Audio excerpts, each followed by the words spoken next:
We are back. It's season 3 of the off season and it's episode 1.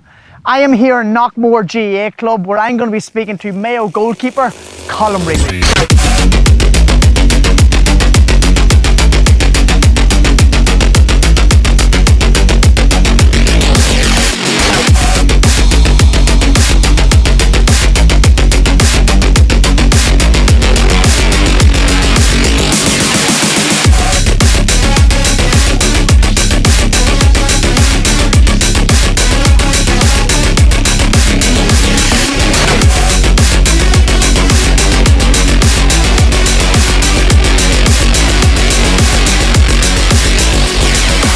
Yes, Colm, what's the story? What's the crack?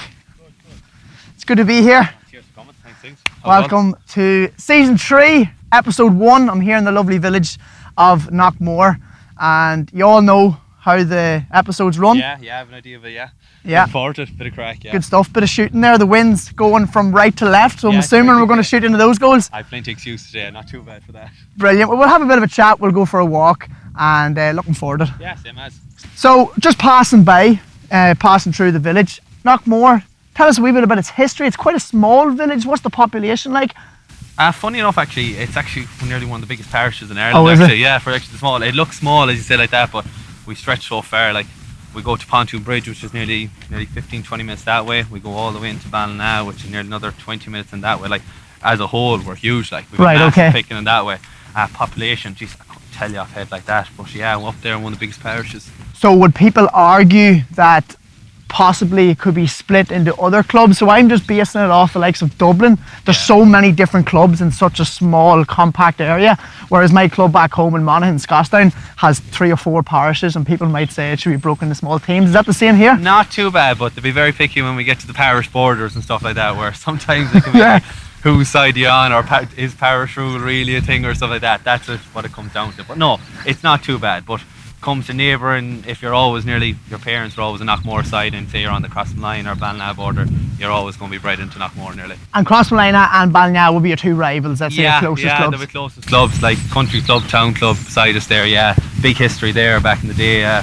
Crossmline had their All-Irelands back in the early 2000s and that, and Knockmore were an All-Ireland final back in 96, 97, but that era, that time, the 3 of them were untouchable nearly in Connacht, and that history of that there. So there's always been a big rivalry there. But then respect at the same time outside. They'd always go down to the club. Yeah. Big stories about that back in the day. They'd always have the crack in the clubs together and stuff like that, have a few pints, but on the field, I remember my dad always saying the first car into the grounds near the ambulance, that was the first thing, just to make sure he's the best seat in the house.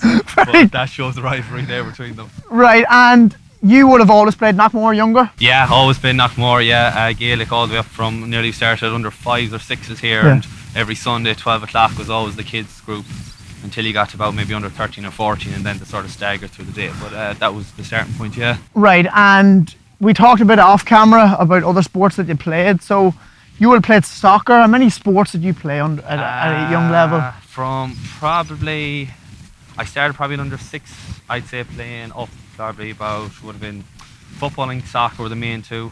Came to about under 10s, I started branching into rugby, so I football, soccer, rugby. Okay. Rugby lasted for about a couple of years. I enjoyed it at the time, but then 3 sports at once became very hard to manage. And then soccer and football became my main priority, up from probably under 12s, 14s onwards nearly. Right, and that's, well, I also had the other episode in season 1 with Lee Keegan. He talked about playing rugby. Is that something that a lot of young Mayo people would be playing, or is it? We've a good club. Ballina was always a very good club, right? In beside us here. So a lot of lads, if they liked rugby, it was only about maybe 20 minutes in. Gotcha. So it was handy. Yeah. And they would have pulled a lot of people from a little bit into Sligo area around that. But it was a very good sport, very disciplined, and I really enjoyed it. Yeah. You learnt a lot, and respect was a big thing, and it's probably one of the biggest things that stood. That when you went up, you always had respect for coaches. It was drilled into you at a young age. Like referees? Yeah, respect for referees, but respect for nearly management as well. Like anything they were trying to teach you, you listened to them, and it sort of always brought forward on in my sporting career that you had respect for your managers and your coaches, like, because they're there to help you at the end of the day. That's my point on it, like. Very good. Now soccer, you played a good level up until your about age 18, 19? 18, 19, nearly finished up. Again, just got too much. I played soccer with me underage all the way up, probably from under 12s up to under 18. Goalkeeper? In goal, yeah. And then I played a bit of Connacht then from about under 17, under 18 for there for a little bit as well. And unfortunately our club got up to, well, in a good way, our club got to the Super League and I wasn't able to play the two. We were in the Premier League the year just below it, so I could play soccer on the Saturday, play the Gaelic on the Sunday. They were right on the same day. And then when we got promoted, then the two were always the same day. So unfortunately, just had to make a call and stuck with Gaelic. Right. Okay. Never any trials or anything, soccer-wise. When I was younger, there was I had a bit of a time with Galway and Sligo at under 19. They were looking for a keeper at the time and had 2 or 3 scouts in that, but nothing really major. The big issue was Gaelic was a priority. So that was your number one sport, Gaelic. Gaelic was always going to be. And that's bred in your family, is it? Yeah. Dad played for years in that himself in goal. Actually, he started off actually outfield as well, but then became a goalkeeper as well earlier on, and he big Knockmore man here for years, and he played with Mayo for a short spell as well. I think back in the early 90s he had a year or two involved with the county squad as well for himself. But yeah, I can always remember kicking the ball with him all the time, so football was always going to be the end goal. Right, and you actually played outfield all for Gaelic football through your underage? Yeah, never played in goal really at all in Gaelic. I always enjoyed playing outfield. Was a decent outfield like player at that. Was played with Mayo Developments underage all the way up outfield. Was involved with the 21 time title. We won the All Ireland that time. Was on the panel that year as well. And shortly, nearly a year or two after that, then I sort of branched into being a goalie. Right, okay. More to do actually with Achilles. Achilles gave me awful problems there back in 2018, 2019. I was struggling a bit like that, and then 2020 came an opportunity and went in goal. Right, and were you a forward then for outfield? Forward, yeah. I'm centre forward, full forward, target man type of way, forward like that. Won't be the most athletic, but good pair of hands. Right. Good boot to me, that type of way, but old school. And were you taking all the set pieces? I know you do that now, obviously coming out of goal. Yeah, I used to take a lot actually of them from my hands. I was actually a good free taker actually that year. I think it was 2016, I got top scorer in the club championship. I got 427 that year. So like it went good that year, but yeah, place balls is my thing. Right. Big range more than anything inside the 45 from my hands was straightforward enough for me, thankfully. Right, okay, and I guess I'm jumping ahead here. You always take off the ground, you know, in Mayo, like not obviously 45, but a free kick. Yeah. Have you ever maybe come up and fancied yourself out of the hands, or would that just be different for a goalkeeper to do that? It's just. I remember Rory Beggan making a point. It's nearly what you've done consecutively all the time now. You're constantly kicking off the ground, so you just come more accustomed to it more than anything. I'd like to see that. You coming up taking a free, but 50 yards through your hands, okay? Once or twice now I've tempted, like I was thinking, geez, the wind is behind me now and I'd float it now, it'll just go lovely like that. That would get the attention. Yeah, there'll be questions after the game, alright, I said. Yeah. Free taker now, take it from his hand. Killian O'Connor wouldn't like that. No, I get the finger pointing the ball down and me going back to the field. Brilliant. So, just revert back there, Knockmore, were you always Division 1 team? Were you competing against Crossmolina, Ballina in minors and stuff? Funny enough, like we were 1 and 2 in age groups and that. We're never really a 3, but like all the way through we might be 1 and 2. Right. A few of the lads then, like years that have gone by, would be very good. We'll have a great minor group. There could be 7 or 8 lads came through that year. But no, my own age group, I think 2 would be just about right. We were never into like Ballintubber, Brafey would be, Castlebar would be very strong.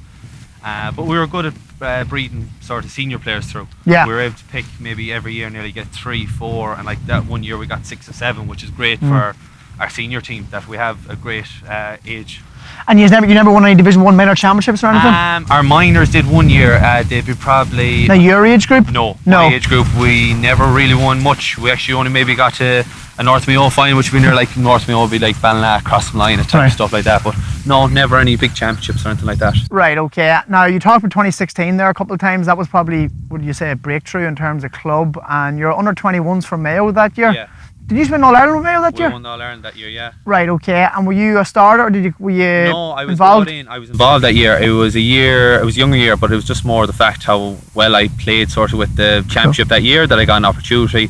Mike Solon was the manager at the time and just had a conversation, came in for a trial and was always thereabouts, but just never, to be fair, the team was brilliant that was there. But Tommy Conroy, couple of who? No, they'd be a lot younger. Liam Irwin, you had Conor Loftus, James O'Connor, you had James Kerr, you had Michael Plunkett, a load of lads that came through. They're still playing with the seniors there now. but just a very good team. So hard to break into, but enjoyable to be part of. Right. And you were beating the county final then, the senior county final in 2016. We were, yeah, actually. We played Castlebar. We got an awful hockey and I think of that one, but no, not too bad there. We pushed on then for a few years. Then it was probably 2020 was the first time then that we won a county title. We didn't win one of them for about 25, 26 That was years. COVID year. COVID year, yeah. So we got a bit of stick from locals saying that it was COVID now. Doesn't count. Yeah, it doesn't count. But thankfully we were able to back it up 2021 and we won 2 in a row. Brilliant. And so 2021, have you been in the final since? No, we lost to Ballina last year in a semi-final actually in the local pitch out in Crossmolina. So that was a big kick in the hole for us that type of way because they went on to actually win it then. So we've seen it as a lost opportunity for ourselves, but this year's now we'll try and get things up and running again. This episode is kindly sponsored by Whoop. What if I told you that you could use Whoop as your own personal wearable health and fitness coach for GAA? Whoop isn't just another fitness tracker. It is constantly measuring my resting heart rate, HRV, activity levels and sleep performance. I use Whoop daily to allow me to track key metrics so I can train hard as well as coach teams in GAA to the best of my ability. What I have learned by using Whoop is that when I reach my sleep goal each night, I am primed for high strain the following day through exercise and coaching. GAA players can benefit from Whoop by understanding when to push themselves to their max based off their recovery score that morning. If you are interested in improving your health and overall performance, you can go to join.whoop.com/Shane Rice to get started this off-season. So 2021 was the last time you won the senior club championship. You had a good run in Connacht that year, getting to the final. We got to the final and lost to Pierce's there in Roscommon there. Was that a step too far for you, do you think? No, just one of those days that just nothing was going right for us. They got a penalty, in the first few minutes, sort of settled them into the bit. Then just between our own little handling errors and stuff like that, just nothing was going right. We ended up forcing a lot of stuff. But look, that happens, unfortunately. What was the final score? Was there much in it at the end? 4 or 5, I think, in the difference like that. We had a bit of a burst there at the end to come back into and stuff like that, but just too late at that stage. Right, okay. Now, that's your club career. It's interesting to see the transition from going from an outfield player into goals. Your change was that 2020 year? 2020, yeah. How did that come about? So 2016, breakout, top scorer. 2017, you obviously played field 18, 19. No travelling those years, no? No travelling. Just Okay. just like in and out. And then, like I said, around 2018, I just 2 Achilles just ended up giving awful problems over and back. So footballing wise was restricted, movement wise I was very restricted. So I wasn't getting the full out of myself, and I knew I wasn't. So a frustration 2 years for that. But came 2020 and just one training session we were meeting up, I just said the no goalkeeper thing and just being in goal in soccer, it's like put a ball on a tee and I said right, we're doing kick outs. I just kicked the ball along and Ray Dempsey, our manager, like a light bulb went off in his head and was like, we've no goalie at this time. I said, I wonder will I ask him? And one of the other lads had sort of approached me saying, look, would you be interested? And I was like, him and a horn. It wasn't really a thing I always thought about it. And was it a matter that you were not fit to play outfield? I knew myself, that I wasn't, because I said I wasn't able to train properly. Like I said, when the Achilles are flared, you're in pain a lot of the time when you're trying to run. So like you're hobbling around the place. But he made a simple point to me. He says, would you like to win a county title with Knockmore as a goalie, or would you never like to win one? And I was like, if it's that much of a matter, I was like, you know what, I'll do it. And I remember talking to my dad. I said to him, what will we do when we were over and back for a bit? And I just said, look, I'm going to commit to this and we're going to do it properly.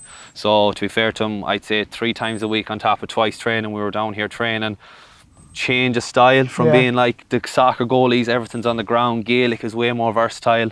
Ball goes everywhere. So we really pushed on, and 2020 was a good year. I think 1 goal in the championship. We only conceded for the whole championship campaign. Right, okay. And was the transition to obviously maybe coming out and feeling kickouts, going from taking them, what would be your biggest advice for someone maybe that's watching this, young people at home that maybe is thinking of maybe they can't play outfield, or maybe not getting their game, or they feel they have maybe that injury that you had and they're maybe looking about going into goals? What piece of advice would you say that helped you at that time? Committing fully to it. Okay. You can't sort of go half thinking that will I or won't I do it or that. It was very hard, like, because if you're not fully committed to standing there and doing the work that has to be done, you're always going to be thinking, oh geez, I'm going to go outfield and train outfield next training session or stuff like that. So when my mind was set for that, I knew that's going to be my new home for the next while. Right, okay. And obviously you had to adjust to the kickouts, because now in the modern game it's not just about how far you can kick it, it's about... That year actually, 2020 was actually very good, because it was just route one, which is great for me. I had a big boo for myself. I remember we played our first championship game. I kicked the ball out, it landed in the far 45, full forward in Norm, got the ball, turned, kicked it over the bar, simple. And it worked, that whole campaign worked really well, but it was actually when I got brought in with Mayo, then the whole game of trying to control the kicking really changed then, because as you said, how versatile you have to be now. You have to be able to pop balls into through the eye of a needle sometimes into a corner, or kick it 30, 40, 50 yards, pinpoint to a man. So it was a big adjustment to what I was used to doing. Yeah. To try and control it more than anything was the hardest thing. But I enjoyed that challenge. I enjoyed when I got into that environment, I really enjoyed it.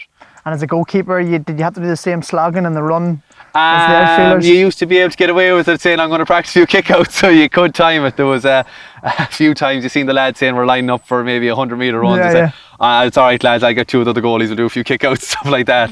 Very and good. all you hear is the F's sake and everything like that coming, but look, no harm. And the Mayo now, obviously you had a good 2020 campaign, win the championship the following year, 2021 as a goalkeeper.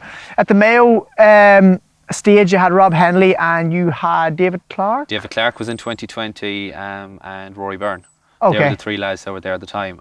When did you come into Mayo then? I came in actually after, it was like the lead into the 2020-2021 league campaign. I think we were in Division 2 that year with Mayo, and it was the league semi-final, or league last group game against Meath. Okay. And I just got a phone call one evening there, and just James Horan rang me and asked me would I like to come in. We have a training session that night. I was like, didn't know what to say. I was like, great, one sense, panicking. Then I was thinking, right, I have to get gear bag, get out of work and try and get out early. But that was the start of it. And I came in sort of later on because David retired earlier on. So there was a bit of a window there, and word gets around your club, they're talking, oh, such a person was at a game watching you and this, and you don't really pay heed because unless you hear from themselves, you don't really believe it. But yeah, got a phone call and went in then. So trying to adapt was the biggest thing.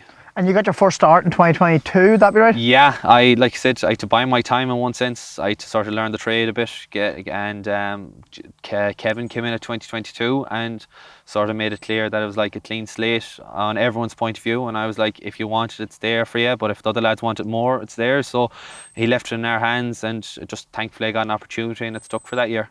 Right, okay. And would you say the breakout year for you as a goalkeeper of Mayo was last year, 2023, or 2022 in your opinion? 2022 went really well for me. It was probably the fact that no one knew who I was, and you're going from having a good campaign all of a sudden to getting to league final, winning league final. Had a good league final myself, and had a decent championship campaign, like, because no one knew who you were. So that was the breakout year for me, and then it was just a matter of how can you maintain that was the big challenge for 2023. So that was our focus then, to try and say, right, can we build on from how well we did and keep going, not just to say it was a one-hit wonder type way or 1 year and that was it. Yeah, well, very good. So 2023, you won the National League that year. That was Division 1, right? Yes. Yeah, I remember you had a really good final. Yeah, that went well that year, yeah. Just, Did you man a match in the final? I did, yeah. Yeah, like I said, the ball hit me more times than it was meant to, but thankfully. But no, look, it was one of those days you were just zoned out completely. Like, it's mad to say that I didn't realise the game, at the stage of the game, was like 63 minutes was the first time I actually noticed the time of the game. Was that the collision with someone? Yeah, it was a collision, all right, yeah. 50-50, I think it was. Johnny Heaney, Johnny Heaney, yeah. Yeah. Well, it look was up for debate, as the man says, but I was always taught bring man and ball, and look, it came out that way. But look, right, okay. Depending on the ref on the day, could give a different view on it. Look, that I think it would have been harsh. The fact yeah. that he got the shot off or the flick on, was it? Yeah, like I said, it was never anything malicious or anything like that. Ball was there between 2 lads, and it just happens. And when you slow it down, it always looks 10 times worse. Yeah, you're well media trained. Yeah. I had to be after that one. So, I guess a disappointing 2 years in Connacht and a disappointing 2 years from the All-Ireland series. I guess I thought about this question up the road, and for you coming in to the Mayo setup after, let's say, the success that a lot of the Mayo teams, let's say, had in the 2010s, where they won Connacht and they got to All-Ireland finals and were so close. There's a couple of players there that are still there over the last couple of years from that team. Yeah.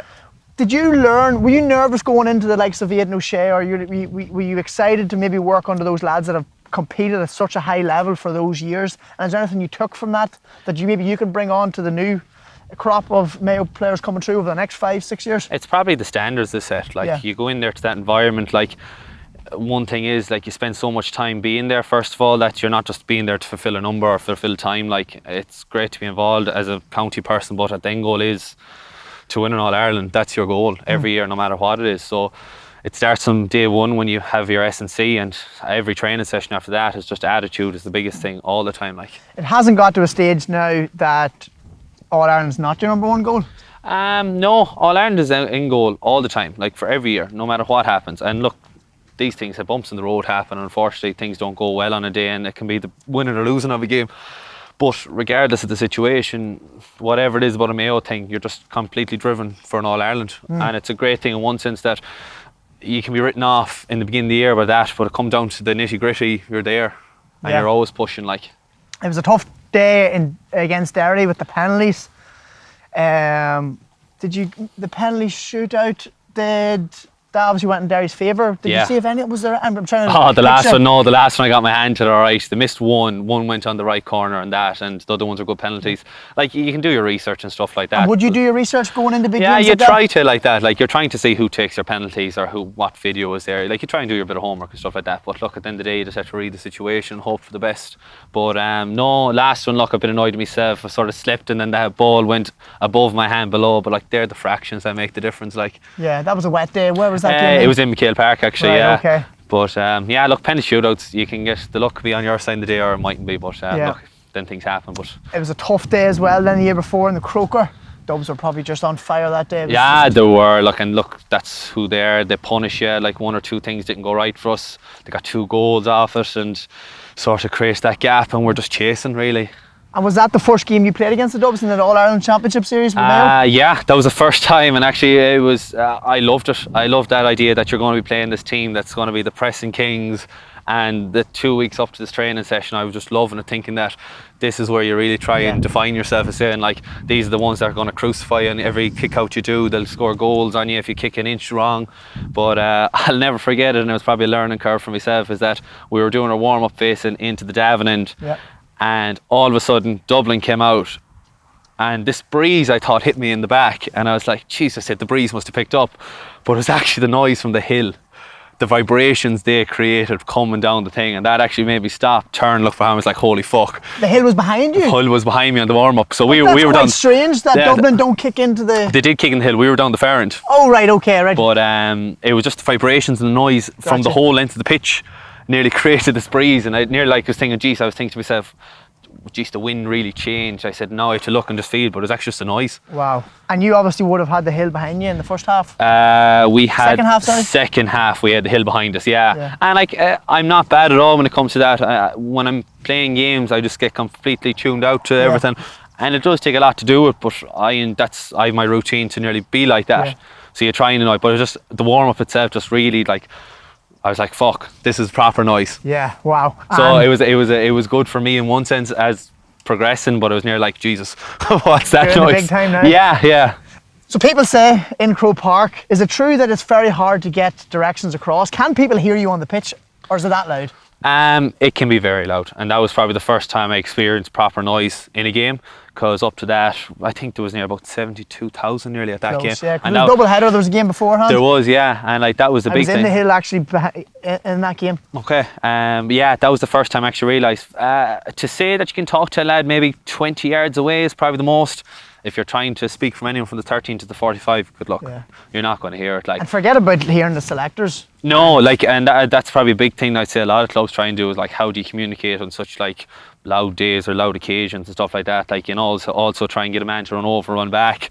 One thing like that. Some bucks do hand signals and stuff like that. But it's very hard in the heat of the moment. You're only trying to focus about your own game, really. Like, that was one thing. I know we're going off topic here, but whenever I was coaching my own the club in Dublin, in Parnell's in the county final last year, and that was only Parnell Park. You couldn't get a thing in. It was a disaster, and you weren't allowed on the pitch. You weren't allowed to do anything. So we can only imagine how tough it is. Yeah. Do you have any selector behind the goals? Are you not allowed? You're not allowed. That's a big thing. Yeah. So if they see anyone coming around, even like, your Mayo Goalkeeper, passed on so much through the team for different kicker calls and stuff. You're constantly running in and out. Like, that's why you do so much rehearsing and so much practicing, because you're trying to say in-game situations we have to be able to adapt, and that's what you expect at this level. That no matter what's thrown in front of you, we're trained, we're adapted. It's just how do you implement it in these situations.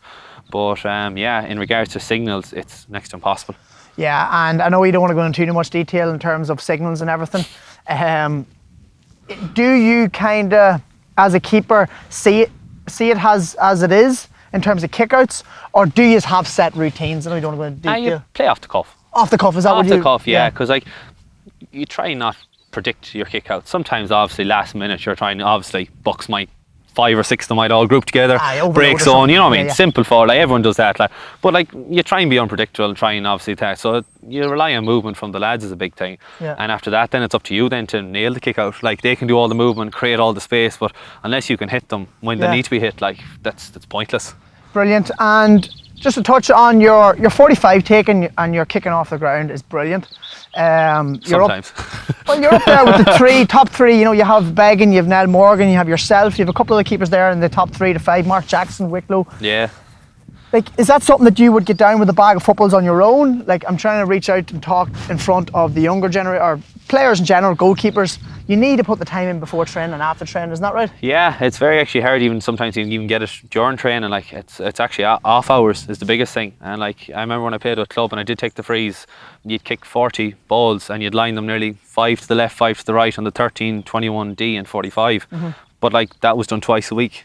So it's the same as nearly trying to work your frees. You have to try and make time outside training times, because in county especially you're so involved straight away. Like you'll have your movement prep, you'll have a talk, you're into training drills, you're involved in your own goalkeeping stuff, you're involved in a game, and then at the end of training you could be bollocks. You're like, where am I going to get time to do it? Like, and you're fatigued. You might get to practice maybe 3 or 4 after training to get that fatigue feeling because if you come out here today you're lovely and fresh, takes 5 or 6 balls to warm up, and after that you're fine. But it's time away from the training ground is where you really need to put in the work.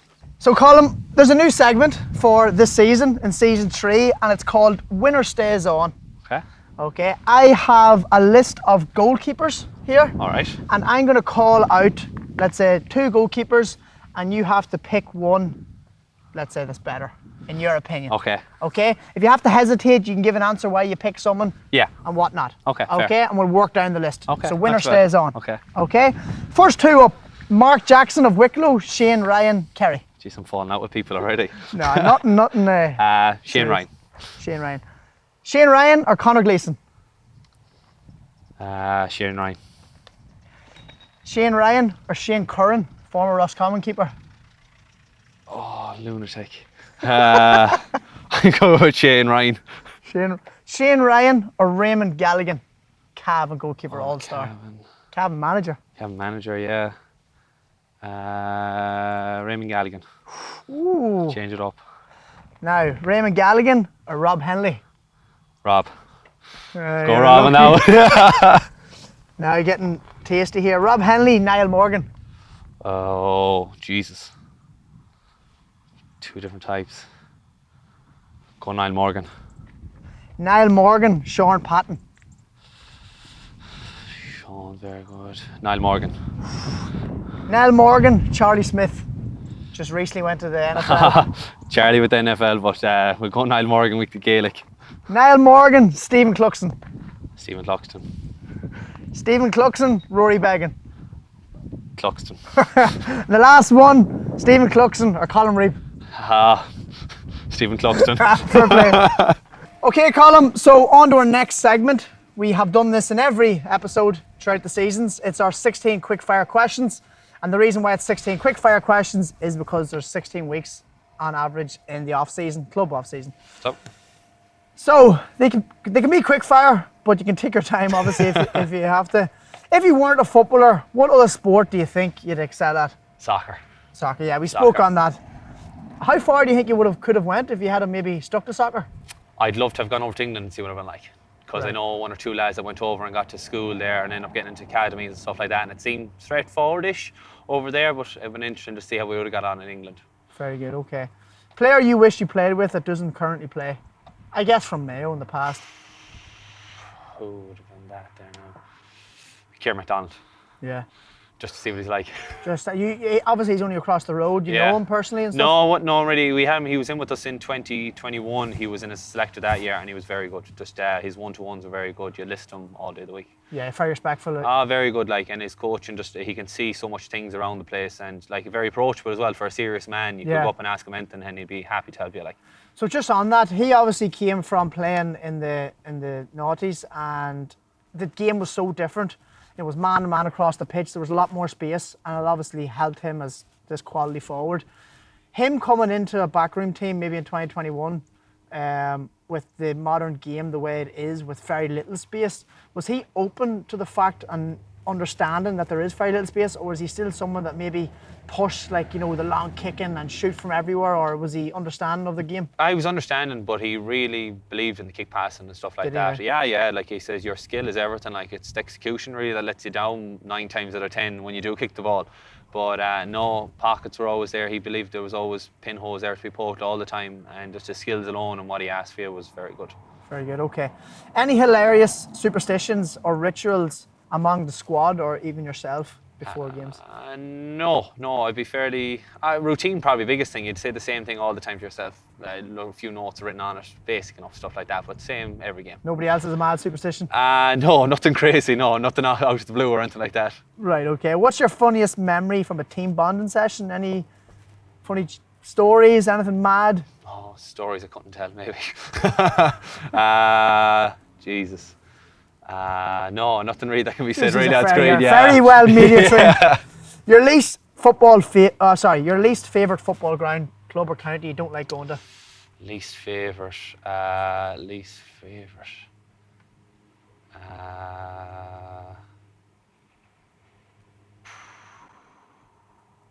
In Donegal, I'd say. What's the name of their county pitches there?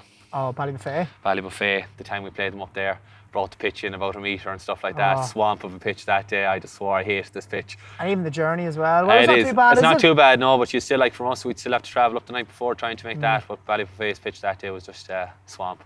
Yeah, I hated it that day. A lot of people don't like it now. Do you have just a morning routine in general? Of games, on the days of the games in general. Yeah. No, get up early around, maybe depending, gym sessions could be up at 6, go to the gym for 6:30. On your own? On my own, yeah. Right. I like going to that, like in early, finish early, like, because evening times like doing your own bits and pieces like that. That's usually when we don't have training in the evenings, but yeah, being a morning person more than anything. Yeah. I'll be up around 6:30. You're big into the gym, are you? I like doing the gym. I got big into there. The missus actually got me a bit more aware of it. I was always a bigger lad when I was younger and stuff like that, so I was afraid that by putting on more muscle you wouldn't be able to move, but no, up and moving now and I'm happy. I enjoy it. Very good, okay. Most memorable game? Most memorable game, winning the county final. First time winning it. 2020 against Even Reape. with no crowd? No crowd, made no odds. Right. It was that. There's a photo I had there after the game where my hands on my head and I was just taking the biggest deep breath ever just to say you finally can say you won a county title. Brilliant, brilliant. Is there a coach who significantly influenced your playing style? Coach. Currently, I'd say Gary Matthews, our goalkeeping coach in Mayo. I'd say a big thing on that. The professionalism he brings alone to that. Really enjoy it. That's why I enjoy every training session more than anything. You're learning constantly and pushing. Club-wise, I'd say my dad in regards to football and stuff like that, always there as a coach in the background. He'll tell you up straight if you're doing well or if you're doing shit, basically that type of way. Like, so you couldn't ask for any better. Brilliant. Who was your childhood football idol? Colm Cooper, Jeremy Conley and Kieran Donaghy. 3 lads I always loved to watch them playing football. All were slightly different in their own way. Donaghy had his own way of playing, Cooper's own, and just Conley just was something else. No Mayo men there? No, I was funny. I was never really a big follower of Mayo when I was younger like that. They were always there and stuff like that. But no, I liked watching them play. They were just a different style that we probably didn't have in Mayo, but they were always big ones just to be watching all the time. Right, okay. Do you track performance, or are you old school? I see you have an Apple Watch there. Like, have you used Whoop or anything? No, I was always on about getting into Whoop and stuff like that. It was just one of those things, just when was a big time and stuff like that. Fitbit, fine, stuff for work, it's great like that, trying to get you off your hole. It's a Fitbit, is it? It's a Fitbit, okay, basic, right. bog standard, just for steps more than anything. In the office, you'll be there, you might get any amount of steps, so near just to kick in the hole to say get up and walk a bit or do a bit of exercising. Do you wear GPSs in matches even though you're a goalkeeper? There was talks of it there, like GPS is really advanced a bit. One of the lads actually in our S&Cs told us that we can actually see our volume of how quick we move or how impact we can hit the ground, stuff like that. So in training, it'd be interesting just to see what that is, just to see. Max speed might be another thing running back the field. Maybe sometimes there you could have your heart in your mouth running backwards. It'd be interesting to see the top speed you hit. But no, I'd say the future though, I'd say you'll end up having it more for research purposes for goalkeeping really. Right, okay. And is that something that you would be looking forward, or you don't really mind? I don't mind. Much? No, I wouldn't get bogged down in data, because sometimes mindset and data don't go hand in hand. Other times it can be great. It can really tell you how really strong you're working or how hard you're working. But sometimes I just feel it can nearly throw you off. You could wake up in the morning and all of a sudden you could look at your own watch and say, geez, you had a poor sleep, or and geez, you feel great. So sometimes mind over matter can be a big thing. That's why I look at it. Right, okay. What stadium has the best atmosphere in your opinion? Oh, Croke Park. Yeah, Croke Park sold out, yeah. You've talked about that. If you could create a new rule in football, what would it be? A new rule. Knockout championship every 2 years, straight knockout. In county, yeah? In county, yeah. Straight every knockout. 2 years, straight every knockout. 2-3 years, just to make it interesting. Go your normal way, group stage and stuff like that, but make it interesting every 2 or 3 years. Croker wouldn't be happy with that. No, Less I never games. would. Less games, but it'll make it interesting to football and spectators. Your favourite score for Mayo? Favourite score for Mayo?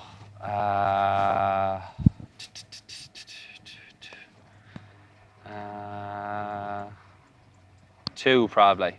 One being cheeky and getting outside the boot against Roscommon was one that it came off, and I think it was the second point I got against Galway in the league final. That just really settled the tone in my head. Right. That was just, it's always stuck in my head. Of Yeah. it. You got 3 points that day? I got 3 that day, yeah. Yeah, very good, okay. If you could have any Mayo teammates skill for a day, well, whose would it be and why? Tommy Conroy's pace. Oh, yeah. Just interesting to know what that feels like. God, that's a good one. Finally, if you have to pick one, Lee Keegan or Ciarán McDonald? Lee Keegan. You only said that because he's crossed my line across the road. No, it won't be that bad. Good stuff, very good. So, Colm, we're on to our final and most exciting part of the segment. Nobody has went 11 out of 11. Okay, so you have the opportunity to top the leaderboard. A couple of people got 10. We'll have the leaderboard on the screen as well at the end. Okay. And hopefully you take that 11. Be a great start to the season. So I'll explain what we're doing, okay? Yeah. We've 3 balls across the 13, 3 balls across the 21, 3 balls around the D, and 1 ball on the 45. There's a couple of catches. The middle ball on the 13 and the 21 has to be taken with your weaker foot, left foot. Left foot, yeah.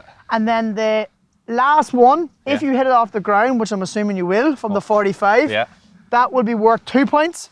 But if you go out of the hands, like I remember Enda Smith did, and he got it out of the hands. Okay. Okay, now Enda Smith put a spin on it. He goes, if I hit this outside of the left foot, weak foot, is it worth 2 points? And he got it, so I give it to him. But you just focus on hitting it off the ground. I'll take one at a time first. Okay, See how I get now on. you have only 1 chance at the shot each. No practice, no warm-up. Okay. Okay, take us. You said you took frees at a younger age out of your hands. About 6 years ago, yeah. So try and reel back the years now for myself. So really focus and try to treat this like a match scenario. Okay, and I won't say much until after you've taken the shot. Just nod, laugh here or there, maybe. Oh, nod, giggle.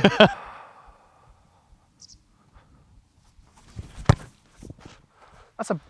Oh, I'll give it. Great strike. It was in. Well done. The lean was coming on. There's a bit of a strange breeze.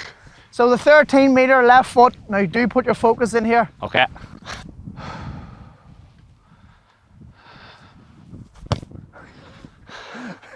You always get a good laugh out of it. Yeah. It's just to breathe, and afterwards you can just take a breath after it.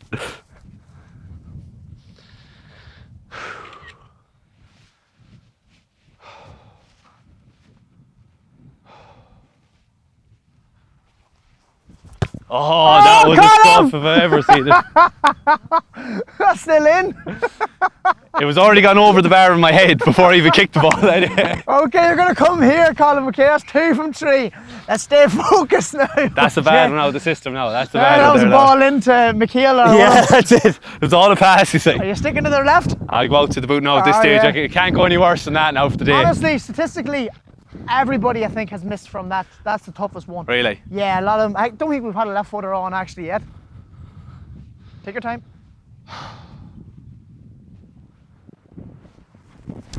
Oh. Can't give it. Can't give that either. You should have went off the ground, maybe all of them. Might have to now.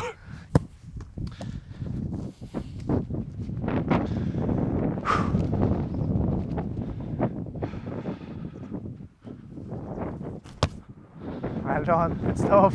It's tough. I nearly kicked that one. The left footer's out of the way. Far.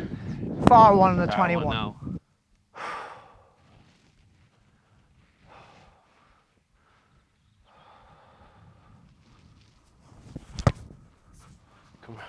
Come around. Not coming in. No, asking too much.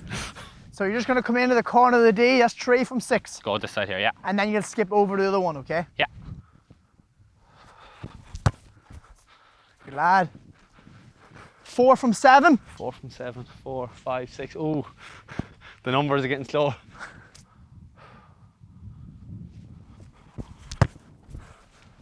Score! 5 from 8.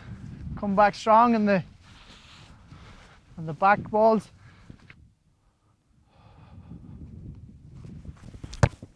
Great score, Colm. Well done. That is 6 from 9. 6 from. Okay, the last ball is worth 2. Okay, so the total amount of points is 11. Okay. Hit this off the ground, is that right? Yeah, I'll have to go now on this one. So this will get you up to 8 out of 11, which will be a good score. Okay.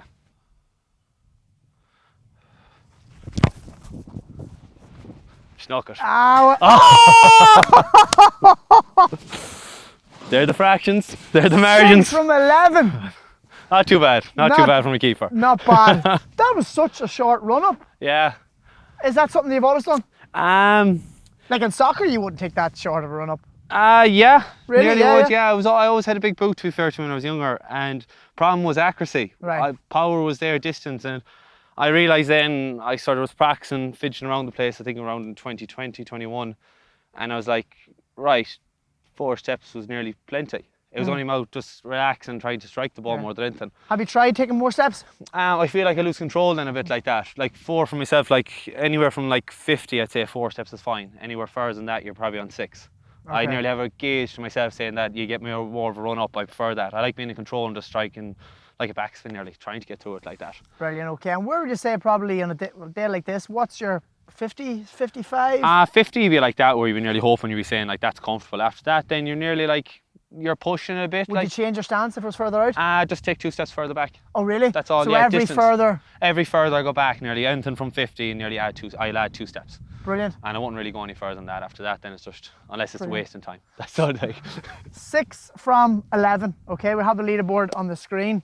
Great stuff, Colm. Great episode. Thank you. Great stuff. Best luck for the rest of the club scene and next year, thanks. okay? Guys, a lot of you watching these episodes are not subscribed, and it's super important that we can get you to subscribe so we can bring more episodes. Hope you've enjoyed this one. Like, comment who you want to see in future episodes, and we'll see you all very, very soon.